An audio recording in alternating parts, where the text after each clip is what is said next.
মই যেতিয়াই মোৰ দেউৰৰ কেঁচুৱাটোক গাখীৰ খুৱাইছিলোঁ তেতিয়াই দেউৰে আহি মোৰ কাষতে বহে। মই লাজতে তেওঁক একো নকওঁ, কাৰণ দেউৰ দেখিবলৈ বহুত হেণ্ডচাম আছিল আৰু তেওঁ মোক তেওঁৰ কেঁচুৱাটোক গাখীৰ খুওৱাৰ বাবদ 20,000 টকা দিছিল, যি মই একেবাৰেই হেৰুৱাব বিচৰা নাছিলোঁ। এদিন ৰাতি দেউৰৰ কেঁচুৱাৰ বহুত জ্বৰ উঠিল আৰু সি জ্বৰতে কান্দি আছিল। তাক দৰবো দিয়া হৈছিল, কিন্তু তাৰ জ্বৰ কমাৰ নামেই লোৱা নাছিল। সেই নিশা দেউৰ মোৰ কোঠালৈ আহিল আৰু ক'লে যে মই তেওঁৰ লগত সেই কোঠাতেই থাকি যাওঁ। ময়ো মনে মনে দেউৰৰ কথা মানি ল'লোঁ, কিন্তু সেই সময়তে মই আচৰিত হৈ পৰিলোঁ। যেতিয়া মই দেউৰৰ কেঁচুৱাটোক গাখীৰ খুৱাবলৈ বিচনাত বহিলোঁ, তেতিয়া দেউৰেও আহি মোৰ ওচৰতে বহিলে আৰু তেওঁ চলচলীয়া চকুৰে ক'বলৈ ধৰিলে, মই বহুত দিনৰ পৰাই চটফটাই আছোঁ। যদি আজি আপুনি মোক সুখী কৰি দিয়ে, তেনেহ'লে মই আপোনাক তাৰ বাবদ সম্পূৰ্ণ 1,00,000 টকা দিম। ইমান টকাৰ কথা শুনি মই নিথৰ হৈ পৰিলোঁ।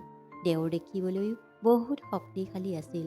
মই এই সুযোগ কোনোপধ্যেই হেৰুৱাব বিচৰা নাছিলোঁ। মোৰ তৎক্ষণাত কামনা জাগি উঠিল, কাৰণ স্বামীৰ লগত বহুত দিন হৈ গৈছিল। সেই নিশা মই নিজকে নিয়ন্ত্ৰণ কৰিব নোৱাৰিলোঁ আৰু লগে লগেই কোঠাৰ লাইট অফ কৰি দিলোঁ। মোৰ স্বামী গুৱাহাটীত ড্ৰাইভাৰৰ কাম কৰিছিল। তেওঁৰ মাহিলী দৰমহা 10,000 টকা আছিল। গুৱাহাটীৰ দৰে চহৰত ইমান কম টকাত চলিবলৈ বহুত অসুবিধা হৈছিল। মোৰ বিয়া মোৰ মা দেউতাই বৰ আশাৰে সাধাৰণভাৱে ৰোহিতৰ লগত পাতি দিছিল। ৰোহিতৰ পৰিয়ালত তেওঁৰ মাক আৰু সৰু ভায়েক আছিল। প্ৰথমতেতো আমি বহুত সুখেৰে আমাৰ জীৱন কটাই আছিলোঁ, কিন্তু যিমানেই সময় আৰু বয়স বাঢ়ি গৈছিল, সিমানেই আমাৰ সমস্যাবোৰো বাঢ়ি গৈ থাকিল। এই কথা সেই সময়ৰ, যেতিয়া মই মা হ'বলৈ ওলাইছিলোঁ। মোৰ প্ৰেগনেঞ্চিৰ তেতিয়া 4ৰ্থ মাহ আৰম্ভ হৈছিলহে। তেনেতে আমি সকলোৱে গম পালোঁ যে মোৰ স্বামীৰ চাকৰি গ'ল। এই খবৰটোৰ পৰা মই সেই সময়ত বহুত চিন্তিত হৈ পৰিছিলোঁ। মোৰ স্বামীয়ে মোক বহুতবাৰ বুজাবলৈ চেষ্টা কৰিলে যে সকলো ঠিক হৈ যাব, কিন্তু কেনেকৈ ঠিক হ'ব? এতিয়াতো মোৰ প্ৰসৱৰো সময় আহিবলৈ ধৰিছিল আৰু ইমানবিলাক খৰচ কেনেকৈ যোগাৰ হ'ব? সেয়ে মই একেবাৰেই বুজি পোৱা নাছিলোঁ। কিন্তু সেই কেইদিনতে দেউৰে এটা ভাল চাকৰি পাইছিল। তেওঁ ইঞ্জিনিয়াৰ ডিগ্ৰী লৈ থৈছিল। সেই সময়ত তেওঁৰ দৰমহা 20,000 টকা আছিল।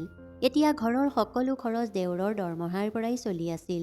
মোৰ স্বামীয়ে আগতেই অলপ পইচা জমা কৰি থৈছিল যাতে ডেলিভাৰীৰ সময়ত আমাৰ কোনো সমস্যা নহয়। এতিয়া মোৰ স্বামীয়ে চাৰিওফালে দিনে ৰাতিয়ে কাম বিচাৰিবলৈ ধৰিলে, কিন্তু তেওঁ ক'তো কাম পোৱা নাছিল। মোৰ শাহুৱে সেই সময়ত মোৰ বহুত ভালকৈয়ে যত্ন লৈছিল। মোৰ শাহু এগৰাকী বহুত ভাল অন্তৰৰ মহিলা আছিল। লাহে লাহে এতিয়া মোৰ ডেলিভাৰীৰ সময়ো আহি পাইছিল। তাৰ পিছত মই এটা বহুত ধুনীয়া ল'ৰা সন্তান জন্ম দিছিলোঁ। কিন্তু দুখৰ কথা এইটোৱেই আছিল যে এতিয়ালৈকে মোৰ স্বামীয়ে ক'তো এটা কাম বিচাৰি পোৱা নাছিল। কেঁচুৱা জন্ম হোৱাৰ পিছত এতিয়া দায়িত্ব আৰু খৰচ বাঢ়িবলৈ ধৰিছিল। সেইকাৰণেই এতিয়া আমাৰ স্বামী স্ত্ৰীৰ মাজত কাজিয়া হোৱা আৰম্ভ হৈ গৈছিল। মোৰ স্বামী এতিয়া প্ৰায়ে এনেকৈয়ে ক'বলৈ ধৰিছিল যে তেওঁ সোনকালেই কিবা এটা কৰিব। তেওঁৰ এজন বন্ধুৱে তেওঁক ডুবাইলৈ গৈ ড্ৰাইভাৰৰ কাম কৰিবলৈ কৈছিল আৰু বিদেশত উপাৰ্জনো বহুত ভাল হয়। তেতিয়া আমাৰ ঘৰৰ আৰ্থিক স্থিতিও বহুত ভাল হ'ব। মোৰ স্বামীৰ কথা ঠিকেই লাগিল, কাৰণ ইয়াতে তেওঁ ইমান বিচাৰিও কাম এটা যোগাৰ কৰিব পৰা নাছিল। কিন্তু মোৰ স্বামীক বিদেশলৈ পঠিয়াবলৈ মোৰ একেবাৰেই মন নাছিল। এতিয়াতো আমাৰ কেঁচুৱা জন্ম হৈছিলহে, তাকো দেউতাকৰ প্ৰয়োজন আছিল। কিন্তু টকাৰ অভাৱৰ কাৰণে বাধ্য হৈ মই মোৰ স্বামীক বিদেশলৈ যাবলৈ অনুমতি দিলোঁ। এতিয়া মই গুৱাহাটীতে থাকি মোৰ সন্তানৰ দায়িত্ব পালন কৰি আছিলোঁ আৰু মোৰ স্বামীয়ে বিদেশত গৈ দিনে ৰাতিয়ে পৰিশ্ৰম কৰি আছিল। এনেকৈয়ে এমাহ পাৰ হৈ গৈছিল। তেতিয়া মোৰ স্বামীয়ে মোলৈ তেওঁৰ দৰমহাৰ পইচা পঠিয়াই দিলে। সেয়া সম্পূৰ্ণ 40,000 টকা আছিল। ইমান টকা দেখি মই বহুত আনন্দিত হৈ পৰিছিলোঁ। মই ভাবিলোঁ যে শেষত ভগৱানে আমাৰ জীৱনৰ ৰাস্তা এটা উলিয়াই দিলে। এতিয়া মই অলপ টকা ঘৰৰ কামত খৰচ কৰিছিলোঁ আৰু কিছু টকা ৰেহাই কৰি আমাৰ সন্তানৰ আহিবলগীয়া ভৱিষ্যতৰ কাৰণে জমা কৰিছিলোঁ। এতিয়া ঘৰত দেউৰৰো দৰমহা বাঢ়িবলৈ ধৰিছিল, কাৰণ এতিয়া তেওঁৰ চাকৰি এবছৰ হৈ গৈছিল। এদিন মই আৰু মোৰ শাহুৱে কেঁচুৱা উমলাই আছিলোঁ। তেতিয়াই দেউৰে দৌৰি মোৰ কথালৈ আহিলে আৰু ক'বলৈ ধৰিলে, মা আৰু নবৌ, আপোনাক দুয়োকে এটা ভাল খবৰ শুনাবলৈ বিচাৰিছোঁ। যেতিয়া আমি তেওঁক কি খবৰ বুলি সুধিলোঁ, তেতিয়া তেওঁ ক'লে যে তেওঁৰ এজনী ছোৱালী পচন্দ হৈছে, যিয়ে তেওঁৰ লগত সেই কোম্পানীতেই কাম কৰে আৰু তেওঁ সোনকালেই তাইক বিয়া পাতিব বিচাৰে। দেউৰে আমাক তেওঁৰ মোবাইলত সেই ছোৱালীজনীৰ ফটোও দেখালে, যি দেখিবলৈ অলপ আধুনিক ধৰণৰ আছিল। ফটো দেখিয়েই শাহুৱে ক'লে যে, বোপা, আমি মধ্যবিত্ত পৰিয়ালৰ মানুহ। কি সেই ছোৱালীজনীয়ে তোমাৰ লগত গোটেই জীৱন সুখেৰে থাকিব পাৰিব? তেতিয়া দেউৰে ক'লে যে, মা, সকলো বস্তু শিকালেই শিকে, লাহে লাহে তাই সকলো শিকি যাব। মোৰ শাহুৱে ক'লে যে, বোপা, ভাবি চিন্তি বিয়া পাতিবা, কাৰণ গোটেই জীৱন তাইতো তোমাৰ লগতেই থাকিব লাগিব। আমাৰনো কি, আমাৰতো এতিয়া বয়স হৈ গৈছে। তেতিয়া দেউৰে ক'লে যে, মা, আপুনি বেছি চিন্তা নকৰিব, মাত্ৰ বিয়াৰ কাৰণে অনুমতি দিয়ক, কাৰণ মই আজি সন্ধিয়াই সেই ছোৱালীজনীৰ লগত আপোনাক চিনাকি কৰাই দিম। আৰু এটা কথা, তাইৰ পৰিয়ালৰ মানুহ ইয়ালৈ আপোনালোকক লগ কৰিবলৈ আহিব নোৱাৰে, কাৰণ তেওঁলোকে আমাৰ বিয়াক লৈ মান্তি নাই হোৱা। তেওঁলোকে নিজৰ জীয়েকক বিয়া কোনো ধনী মানুহৰ ঘৰলৈ দিব বিচাৰে। মায়ে ক'লে যে, বোপা, বিয়াৰ পিছত যদি কিবা অঘটন ঘটে, তেতিয়া আমি কাকনো ক'ম? দেউৰে ক'লে যে, মা, সেইবিলাক ভবাৰ কোনো প্ৰয়োজন নাই। যেতিয়া ছোৱালীজনী নিজেই ৰাজি আছে, তেতিয়া মাক দেউতাকৰ লগত কোনো মতলব নাই। তেতিয়া আৰু শাহুৱে বিশেষ একো নক'লে আৰু সন্ধিয়া ছোৱালীজনীক লগ কৰিবলৈ বিচাৰিলে। ময়ো ঘৰৰ কাম বহুত ভালকৈয়ে কৰিছিলোঁ। ময়ো মোৰ স্বামীক কৈ দিছিলোঁ যে দীপে এজনী ছোৱালীক ভাল পায় আৰু সন্ধিয়া তাইক আমাৰ ঘৰলৈ আমাক চিনাকি কৰাই দিবলৈ লৈ আহিব। সেই খবৰটো শুনি মোৰ স্বামীও বহুত সুখী হ'ল। সেই ছোৱালীজনী আহিব বুলিয়েই মই নানা ধৰণৰ খোৱা বস্তু বনাইছিলোঁ আৰু যেতিয়াই 5 বাজিলে তেতিয়া দেউৰে ছোৱালীজনীক লৈ ঘৰলৈ আহিল। ঘৰৰ ভিতৰ সোমায়েই ছোৱালীজনীয়ে ঘৰৰ চাৰিওফালে ঘূৰি ফুৰি চাবলৈ ধৰিলে। তেতিয়াই তাই দেউৰৰ কাণত ফুচফুচাই কিবা ক'বলৈ ধৰিলে। মোৰ এনেকুৱা লাগিছিল যে ছোৱালীজনীৰ আমাৰ ঘৰটো বহুতেই সৰু যেন লাগিছিল, কিন্তু মই সেই কথা কাকো নক'লোঁ। যেতিয়া মই তাইক চাহ নাস্তা দিলোঁ, তেতিয়া তাই ক'লে যে ইয়াততো তেল বহুত আছে, এয়া খালে মোৰ ওজন বাঢ়িব পাৰে আৰু তাই এতিয়া ডায়েটিঙত আছে। প্ৰথম লগ পাওঁতেই ছোৱালীজনীৰ এনেকুৱা আচৰণ দেখি মই ভাবিবলৈ ধৰিলোঁ যে তাই পিছত কেনেকুৱা কৰিব। যিয়েই নকওক, মোৰনো সেইবিলাক ভাবি থাকি কি হ'ব? তেতিয়াই দেউৰে মিচিকীয়া হাঁহি এটা মাৰি ক'বলৈ ধৰিলে, মা, সেইবিলাক বাদ দিয়ক, আপোনালোকে মাত্ৰ ছোৱালী চাই লওক। ছোৱালীজনীৰ নাম ৰিয়া আছিল। মায়ে যেতিয়া তাইক সুধিলে যে, কি তুমি মোৰ ল'ৰাৰ লগত বিয়া হ'বলৈ বিচাৰা? তেতিয়া তাই ক'লে যে, মই আপোনাৰ ল'ৰাক ভাল পাওঁ আৰু গোটেই জীৱন মই তেওঁৰ লগত থাকিব বিচাৰোঁ। তেতিয়া শাহু মায়ে তাইক তাইৰ পৰিয়ালৰ কথা সুধিলে। তেতিয়া তাই ক'বলৈ ধৰিলে যে মোৰ মা দেউতা অলপ উচ্চ বংশৰ আৰু তেওঁলোকৰ চিন্তাধাৰাও উচ্চ।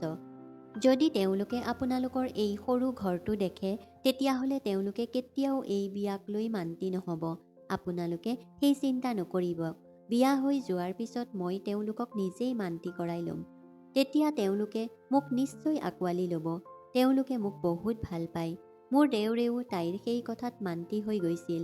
সেইকাৰণে মায়েও সেই কথাটোত বিশেষ একো নক'লে আৰু সোনকালেই পণ্ডিত এজনক মাতি আনি ভাল দিন এটা চাই তেওঁলোকৰ বিয়া দিন ঠিক কৰিলে। তেওঁলোকৰ বিয়াক লৈ ইমানেই খৰখেদা আছিল যে দুদিনৰ পিছতেই বিয়াৰ দিন ঠিক কৰিলে। তেতিয়া মায়ে ক'লে যে ইমান জল্দি আমি বিয়াৰ যা যোগাৰ কেনেকৈ কৰিম? আৰু এতিয়াওতো তোমাৰ দাদাক এই কথা জনোৱায়েই নাই। সেই কথা শুনাৰ লগে লগে দেউৰে ক'লে যে মই অতি সাধাৰণভাৱেই বিয়া পাতিম। আমি বেছি খৰচ নকৰোঁ। দেউৰৰ সুখৰ কাৰণে আমি বেছি আৰু একো নক'লোঁ। তাৰ পিছত মই মোৰ স্বামীক সকলো কথা ক'লোঁ। তেতিয়া মোৰ স্বামীয়েও ক'লে যে তেওঁলোকৰ জীৱনৰ সিদ্ধান্ত তেওঁলোকে নিজেই লৈছে, যেতিয়া তেওঁলোকে ইমান চিন্তা কৰাৰ কোনো কাৰণ নাই। তাৰ পিছত বহুত সাধাৰণভাৱেই ৰিয়া আৰু দেউৰৰ বিয়া হৈ গ'ল। তাৰ পিছতেই ৰিয়া আমাৰ ঘৰৰ বোৱাৰী হৈ আহিল। মই ভাবিছিলোঁ যে ৰিয়া অহাৰ পিছত ঘৰৰ দায়িত্ব মোৰ ওপৰত আধা হৈ যাব, কাৰণ মোৰ কেঁচুৱাটোকো এতিয়া চোৱা চিতা কৰিবলৈ বহুত অসুবিধা হ'বলৈ ধৰিছিল। কিন্তু পিছদিনা ৰাতিপুৱা যেতিয়া মই ৰিয়াৰ দৰজাত টুকুৰিয়ালোঁ তেতিয়া তাই দৰজায়ে নুখুলিলে। আজি তাইৰ প্ৰথম দিনাৰ নীতি নিয়ম কৰিবলৈ আছিল, কিন্তু তাইৰ কোনো চিন্তাই নাছিল। মায়ে বহুতবাৰ দৰজাত টুকুৰিয়াই মতাৰ পিছতহে দেওৰে দৰজা খুলিলে। তেতিয়া দেওৰে বাহিৰলৈ আহিলে আৰু ক'লে যে মা, তাইক শুবলৈ দিয়ক, তাই বহুত ভাগৰি আছিল। এতিয়া নবৌকে কৰিবলৈ দিয়ক, কি কৰিবলৈ আছে। যেতিয়া তাই উঠিব তেতিয়া তাই নিজেই কৰি ল'ব। কিন্তু যেতিয়া আমি ৰীতি নীতিৰ কথা ক'বলৈ ল'লোঁ তেতিয়া সেয়া কোৱাৰ আগতেই দেওৰে দৰজাখন বন্ধ কৰি দিলে। মই আৰু শাহুমায়ে মনে মনে তাৰ পৰা গুচি আহিলোঁ। শাহুমাৰ মুখৰ ৰং সলনি হৈ যোৱা দেখি মই বুজিলোঁ যে শাহুমায়ে বহুত দুখ পাইছে। তেনেকৈয়ে দুপৰীয়া হৈ গ'ল। মই পাকঘৰলৈ গৈ ভাত বনাবলৈ ধৰিলোঁ। তেতিয়া ৰিয়া টোপনিৰ পৰা সাৰ পাই উঠি পাকঘৰলৈ আহিলে আৰু ক'বলৈ ধৰিলে, নবৌ, সোনকালেই কিবা এটা খাবলৈ দিয়ক, মোৰ ভোক লাগিছে। শাহুমায়ে ক'লে যে বোৱাৰী, তোমাৰ অলপ নিয়ম আছে, তুমি আগতে অলপ মিঠা বনাব লাগিব। শাহুৰ কথা শুনি ৰিয়াই ক'লে যে এই নিয়ম চিয়ম মোৰ দ্বাৰা একো নহ'ব। এতিয়াতো মই মোৰ স্বামীক সময় দিব লাগে। মই ৰাতি মোৰ স্বামীৰ লগত ডিনাৰ কৰিবলৈ বাহিৰলৈ যাম। ৰিয়াৰ আগত আমি এতিয়া মৌন হৈ পৰিছিলোঁ। আমি তাইক এটা শব্দও নক'লোঁ। ৰাতি দেওৰ আৰু ৰিয়াই বাহিৰতেই ডিনাৰ কৰি আহিছিল। এতিয়া এনেকৈয়ে তেওঁলোকৰ জীৱন চলি আছিল।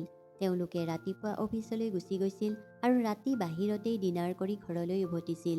লাহে লাহে শাহুমায়ে ৰিয়াক একো ক'বলৈ এৰি দিছিল, কাৰণ তেওঁ বুজি উঠিছিল যে তাইক কেনেকুৱা ধৰণৰ ছোৱালী আছিল। ৰিয়া এই ঘৰলৈ অহা এতিয়া 2 মাহ হৈ গৈছিল, কিন্তু তাই আজিলৈকে ঘৰত একাপ চাহো বনোৱা নাই। ইফালে মই ঘৰৰ এই পৰিৱেশটো দেখি চিন্তিত হৈ পৰিছিলোঁ যে মই অকলেই কেতিয়ালৈকে তাইৰ দায়িত্ব লৈ থাকিম। আৰু ইফালেও মোৰ স্বামীয়েও মোৰ লগত কথা পতা বহুত কম কৰি দিছিল। মই প্ৰায়ে তেওঁৰ লগত কথা পাতিবলৈ বিচাৰিলে তেওঁ কয় যে তেওঁৰ কামত বহুত প্ৰেছাৰ পৰিছে, সেয়ে তেওঁ মোক সময় দিবলৈ পৰা নাই। এতিয়া মই শাহুকো একো ক'বলৈ পৰা নাছিলোঁ, কাৰণ এতিয়া তেওঁৰো বয়স হৈছিল। অকলে গোটেই দিন ঘৰৰ কাম কাজ কৰি থাকিছিলোঁ আৰু তাৰপিছত যি সময় পাওঁ সেয়া মোৰ সন্তানক দিছিলোঁ। এদিন আমি খবৰ পালোঁ যে ৰিয়া মাক হ'বলৈ ওলাইছে। সেই কথাটোত দেওৰ বহুত সুখী হৈছিল, কিন্তু ৰিয়াই এতিয়া সন্তান বিচৰা নাছিল। দেওৰে বহুত বুজোৱাৰ পিছতহে তাই কেঁচুৱাৰ বাবে মান্তি হ'ল। এতিয়া মোৰ ঘৰৰ দায়িত্ব আৰু বেছি বাঢ়ি গৈছিল। দিনে দিনে মোৰ স্বাস্থ্য বৰ দুৰ্বল হৈ যাবলৈ ধৰিছিল। এইকেইদিনত যেতিয়াই মই মোৰ স্বামীক ফোন কৰিলোঁ তেতিয়া স্বামীয়ে কামৰ বাহানা কৰি কথা নপতাকৈ ফোন কাটি দিছিল। এতিয়া তেওঁৰ ফোন এসপ্তাহৰ মূৰতহে আহিবলৈ ধৰিছিল। লাহে লাহে তেওঁৰ আচৰণ সলনি হ'বলৈ ধৰিছিল। সেয়া দেখি মই বহুত চিন্তিত হৈ পৰিছিলোঁ। এতিয়া শাহুমায়েই মোৰ সন্তানক চোৱা চিতা কৰিছিল। প্ৰেগনেঞ্চিৰ কাৰণে ৰিয়াৰো মুড সলনি হৈ গৈছিল। তাই বহুত খিংখিঙীয়া স্বভাৱৰ হৈ গৈছিল। মই তাইক যি খাবলৈ বনাই দিছিলোঁ তাই সেয়া নাখায় বুলি কৈছিল। দেওৰে এই সকলোবিলাক ভালকৈয়ে দেখি আছিল। এদিন তেওঁ মোৰ ওচৰলৈ আহিলে আৰু মোক ক'লে যে নবৌ, আপুনি আমাৰ সকলোৰে কাৰণে যিবিলাক কৰি আছে সেয়া বহুত ডাঙৰ কথা।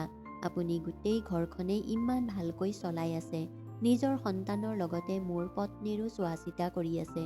কিন্তু নবৌ, বেয়া নাপাব, ৰিয়াই এতিয়া প্ৰেগনেঞ্চিৰ কাৰণেহে এনেকুৱা আচৰণ কৰি আছে। যেতিয়াই তাইৰ কেঁচুৱা জন্ম হ'ব তেতিয়া তাই বহুত সুখী হ'ব আৰু লাহে লাহে তাই সলনি হৈ যাব। মই দেওৰৰ কথা মানি ল'লোঁ। ৰিয়াৰ যেতিয়া 5 মাহ আৰম্ভ হৈছিল তেতিয়া মোৰ জীৱনলৈ এনেকুৱা এটা ধুমুহা আহিল যি মই ভাবিবও পৰা নাছিলোঁ। মই যোৱা 4 সপ্তাহৰ পৰা একেৰাহে মোৰ স্বামীলৈ ফোন কৰি আছিলোঁ, কিন্তু তেওঁ মোৰ ফোনৰ কোনো উত্তৰ দিয়া নাছিল। এনেতে এদিন নিশা মই মোৰ স্বামীলৈ একেৰাহে ফোন কৰিবলৈ ধৰিলোঁ। যেতিয়া বহুত দেৰি পিছত ফোন উঠালে তেতিয়া মই লগে লগে চিঞৰি উঠিলোঁ। মোৰ স্বামীৰ ওপৰত খং কৰিবলৈ ধৰিলোঁ, কিন্তু এই সময়ত স্বামীৰ ফোনৰ পৰা কোনো মহিলাৰ মাত ভাহি আহিল। যেতিয়া মই আকৌ এবাৰ নম্বৰটো চেক কৰিলোঁ তেতিয়া সেই নম্বৰটো মোৰ স্বামীৰেই আছিল। মই সেই মহিলাজনীক সুধিলোঁ যে আপুনি কোন হয়? তেতিয়া তেওঁ ক'লে যে মই ৰোহিতৰ পত্নী। সেয়া শুনাৰ লগে লগে মই নিথৰ হৈ পৰিছিলোঁ। মই ক'লোঁ যে ৰোহিতক ফোন দিয়ক। তেতিয়া তাই ৰোহিতক ফোনটো দিলে আৰু ৰোহিতে ক'বলৈ ধৰিলে যে নিজৰা, মই মায়াক বিয়া পাতিলোঁ। মই ক'লোঁ যে তুমি মোৰ লগত তেনেকুৱা কেনেকৈ কৰিব পাৰা? তুমি এটা সন্তানৰ পিতৃ। এতিয়া বুজিলোঁ তুমি এই কাৰণেই মোৰ লগত ইমান দিন কথা পাতিবলৈ বিচৰা নাছিলা। মোক মিছা কথা কৈ আছিলা যে তোমাৰ কামত বহুত প্ৰেছাৰ আছে বুলি। মই লগে লগে সেই কথা মোৰ শাহুমাকো কৈ দিলোঁ। তেতিয়াই তেওঁ নিজৰ পুতেকলৈ ফোন কৰিলে আৰু তেওঁক বহুত গালি পাৰিবলৈ ধৰিলে। কিন্তু এতিয়া মাকৰ কথাই তেওঁৰ ওপৰত কোনো প্ৰভাৱ পেলোৱা নাছিল। তেওঁ ক'বলৈ ধৰিলে যে তেওঁ আৰু কেতিয়াও ভাৰতলৈ ঘূৰি নাহে। এনেকৈ কৈ তেওঁ ফোনটো কাটি দিলে। মই বাৰে বাৰে তেওঁৰ নম্বৰলৈ ফোন লগাই থাকিলোঁ, কিন্তু তেওঁ মোৰ নম্বৰটো ব্লক কৰি থ'লে। মই ভাবিবও পৰা নাছিলোঁ যে মোৰ লগত কেতিয়াবা এনেকুৱা হ'ব। মই দিনে ৰাতিয়ে মোৰ পৰিয়ালৰ সেৱা কৰিছিলোঁ। মোৰ স্বামীৰ মাকক চোৱা চিতা কৰিছিলোঁ, তেওঁৰ ভায়েকক চোৱা চিতা কৰিছিলোঁ, তেওঁৰ ভায়েকৰ পত্নীৰো যত্ন লৈছিলোঁ। কিন্তু তাৰ পৰিণাম মই এনেকুৱা পালোঁ যে মই ভাবিবও পৰা নাছিলোঁ। দেউৰেও যেতিয়া এই খবৰ পালে তেতিয়া তেওঁ ককায়েকৰ লগত কথা পাতিবলৈ ধৰিলে। কিন্তু মোৰ স্বামীয়ে দেউৰকো খং কৰিলে আৰু তেওঁ ফোন কাটি দিলে। এতিয়া এই সময়ছোৱাত মোৰ লগত কি ঘটি আছিল সেয়া মোৰ বাহিৰে ভালকৈ কোনেও বুজিব পৰা নাছিল। ইফালে মোৰ সংসাৰ ভাঙি গৈছিল আৰু সিফালে ঘৰৰ দায়িত্ব আৰু মোৰ সন্তান। মই অকলেই কেনেকৈ এইবিলাকৰ দায়িত্ব লওঁ? একমাত্ৰ শাহুৱেই মোক সাহস দি আছিল।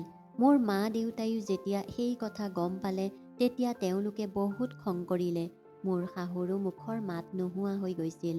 তেওঁ মোৰ সন্মুখত তলমূৰ কৰি থিয় হৈ থাকে, কাৰণ সকলো ভুল তেওঁৰ পুতেকৰেই আছিল। মোৰ মা দেউতাই মোক তেওঁলোকৰ লগত যাবলৈ কৈছিল, কিন্তু মই মানা কৰিছিলোঁ। এতিয়া এনেকৈয়ে ৰিয়াৰ ডেলিভাৰীৰ সময় আহি পৰিছিল। তেতিয়া তাই এটা ধুনীয়া ল'ৰা সন্তান জন্ম দিছিল। ৰিয়াক যেতিয়াই হস্পিটালৰ পৰা ঘৰলৈ আনিছিল তেতিয়া দেউৰে তাইৰ বহুত যত্ন লৈছিল, তাইক বহুত মৰম কৰিছিল। দেউৰ আৰু ৰিয়াৰ মৰম দেখি মই বহুত সুখী হৈ পৰিছিলোঁ। কেইদিনমানৰ পিছত ৰিয়াৰ মাক দেউতাকে তাইক লগ কৰিবলৈ আহিলে। তাইৰ দেউতাকৰ আমাৰ প্ৰতি ব্যৱহাৰ বহুত ভাল আছিল, কিন্তু মাকৰ আচৰণ বহুতেই বেয়া আছিল। তেওঁ কথাই কথাই আমাক অপমান কৰিবলৈ বিচাৰিছিল। আমি মাত্ৰ দেউৰৰ কাৰণেহে মনে মনে থাকিলোঁ। ৰিয়াৰ মাক দেউতাকেতো প্ৰথমতে বহুত খং কৰিছিল, কিন্তু সন্তানটোৰ সুখৰ কাৰণে তেওঁলোকে ৰিয়াক ক্ষমা কৰি দিছিল। এতিয়া ৰিয়াৰ মাকে সপ্তাহত 2-3বাৰকৈ তাইক লগ কৰিবলৈ আমাৰ ঘৰলৈ অহা যোৱা কৰিছিল। এদিন মই তেওঁলোকৰ কোঠালৈ চাহ দিবলৈ গ'লোঁ। তেতিয়াই তেওঁলোকৰ দুৱাৰমুখৰ পৰা ৰিয়াৰ মাকে তাইক কোৱা শুনিলোঁ যে তই কি চাই এই ল'ৰাটোৰ লগত বিয়া হৈছ, আৰু এতিয়া তোৰ জাজনীৰো খৰচ তোৰ স্বামীয়ে দিব লাগিব আৰু তাইৰ সন্তানৰ দায়িত্বও তেওঁৰেই ল'ব লাগিব, কাৰণ তাইৰ স্বামীয়েতো তাইক এৰি থৈ গৈছে। মোৰ স্বামীৰ কথা শুনি মোৰ চকু পানী ওলাই আহিবলৈ ধৰিলে। এয়াতো সঁচা কথায়েই কৈ আছিলে। ইমান দিনৰ পৰাই দেউৰেই আমাৰ চোৱা চিতা কৰি আছিল। ৰিয়াৰ মাকে দিনে ৰাতিয়ে ৰিয়াক নানা ধৰণৰ কথা কৈ থাকিছিল। তাৰপিছত এদিন এনেকুৱা হ'ল যে ৰিয়াই নিজৰ কেঁচুৱাটোক এৰি চিৰদিনৰ কাৰণে মাকৰ ঘৰলৈ গুচি গ'ল। দেউৰে তাইক বহুত ৰখাবলৈ চেষ্টা কৰিছিল, কিন্তু তাই ক'লে যে তাই এতিয়া জীৱনটো উপভোগ কৰিব বিচাৰে। এতিয়া তাই এই কেঁচুৱাৰ দায়িত্ব ল'ব নোৱাৰে। তাৰপিছত ৰিয়াই মোৰ দেউৰক ডিভোৰ্চ দিলে। তাৰপিছত ৰিয়াই কোনো ধনী ল'ৰা এজনৰ লগত বিয়া হৈ গ'ল। সেই খবৰটোৱে দেউৰক একেবাৰেই ভাঙি পেলাইছিল।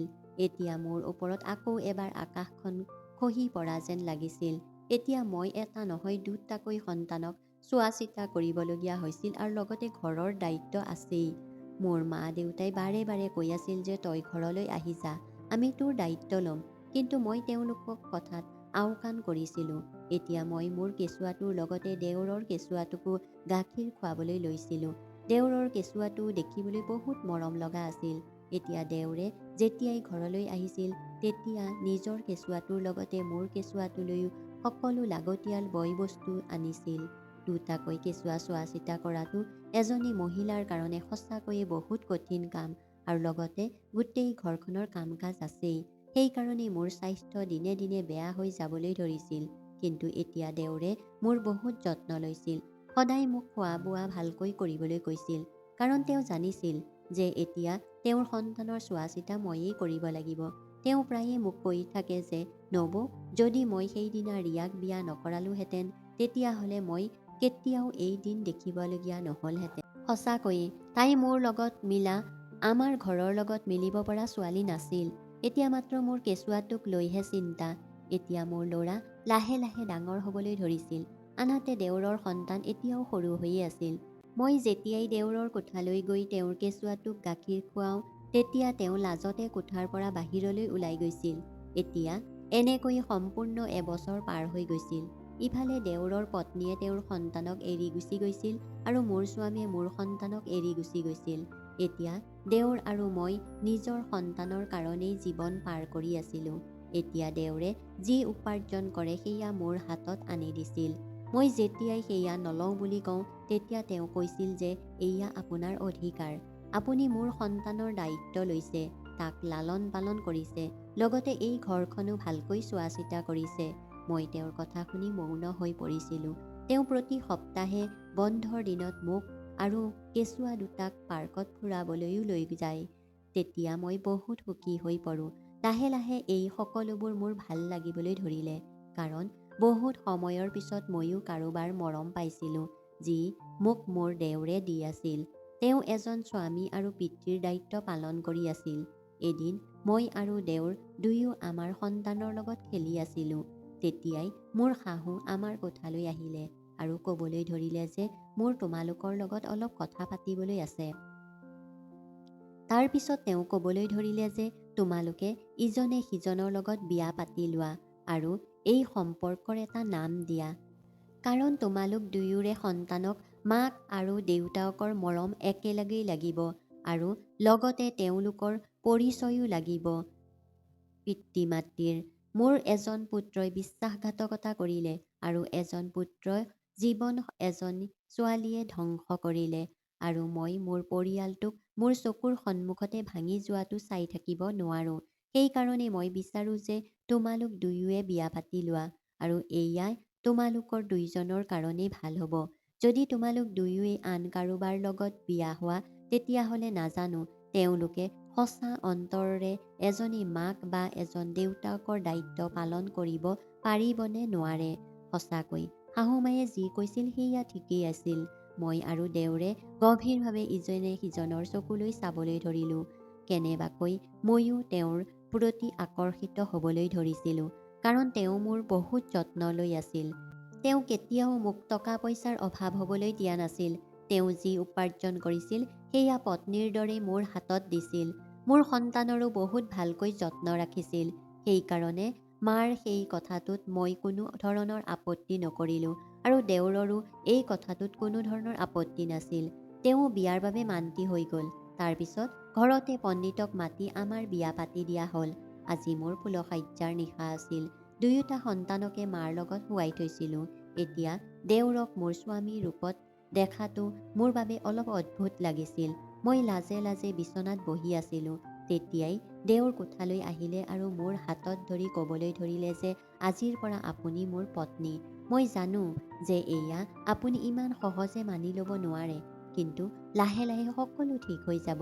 আমাৰ দুয়োৰে জীৱনৰ এটা পথতেই চলি আছিল।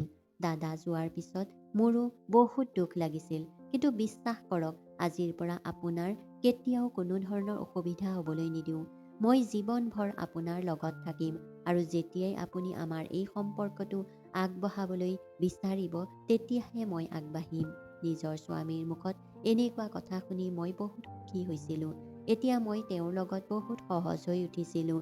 সেই নিশা আমাৰ লগত একো নহ'ল যদিও মই সদায় এজনী পত্নীৰ দৰে মোৰ স্বামীক অফিচলৈ পঠিয়াইছিলোঁ আৰু ঘৰৰ দায়িত্ব লৈছিলোঁ আৰু আমাৰ সন্তানৰো ভালকৈ যত্ন লৈছিলোঁ। এতিয়া মোৰ স্বামীয়ে মোক বহুত মৰম কৰিবলৈ ধৰিছিল। মোৰ বাবে সদায় উপহাৰ লৈ আহিছিল। মই মানা কৰিলেও কয় যে এয়া তোমাৰ অধিকাৰ। এতিয়া লাহে লাহে মোৰ স্বামীৰ প্ৰতি মোৰ প্ৰেম হ'বলৈ ধৰিলে। এদিন মই ভাবিলোঁ যে মই তেওঁক ছাৰপ্ৰাইজ দিওঁ। সেইকাৰণে মই আমাৰ কোঠাটো বহুত ধুনীয়াকৈ সজালোঁ। যেতিয়া সন্ধিয়া মোৰ স্বামী ঘৰলৈ আহিল তেতিয়া পৰিৱেশ দেখি আচৰিত হৈ পৰিল। আমাৰ বিয়া সম্পূৰ্ণ 6 মাহ হৈ গৈছিল, কিন্তু বিয়াৰ পিছত যি স্বামী স্ত্ৰীৰ মাজত যি শাৰীৰিক সম্পৰ্ক হয় সেয়া একেবাৰেই হোৱা নাছিল। আজিৰ নিশাটো এটা স্মৰণীয় নিশা কৰিবলৈ বিচাৰিছিলোঁ। তেতিয়াই মই মোৰ স্বামীৰ ওচৰলৈ গ'লোঁ আৰু তেওঁক ক'লোঁ, এতিয়া আমি ইজনে সিজনৰ মাজত দূৰত্ব ৰাখিব নালাগে, কাৰণ মই আপোনাক বহুত ভাল পাবলৈ ধৰিছোঁ। মোৰ কথাত মোৰ স্বামীয়েও ক'বলৈ ধৰিলে যে তেওঁ মনৰে এইয়াই বিচাৰি আছিল। তাৰপিছত আমি ইজনে সিজনক বহুত জোৰকৈ সাৱটি ধৰিলোঁ। আমি দুয়ো বহুত দিনৰ পৰাই চটফটাই আছিলোঁ আৰু ইজনে সিজনৰ বাহুৰ মাজত সোমাই পৰিলোঁ। এতিয়া মই মোৰ পৰিয়ালৰ লগত বহুত সুখী। জীৱনত যি হয় সকলো ভালৰ কাৰণেই হয়। বন্ধু বান্ধৱীসকল, কাহিনীটো শুনি ভাল লাগিলে লাইক কৰিব, শ্বেয়াৰ কৰিব আৰু চেনেলটো ছাবস্ক্ৰাইব কৰিবলৈ নাপাহৰিব।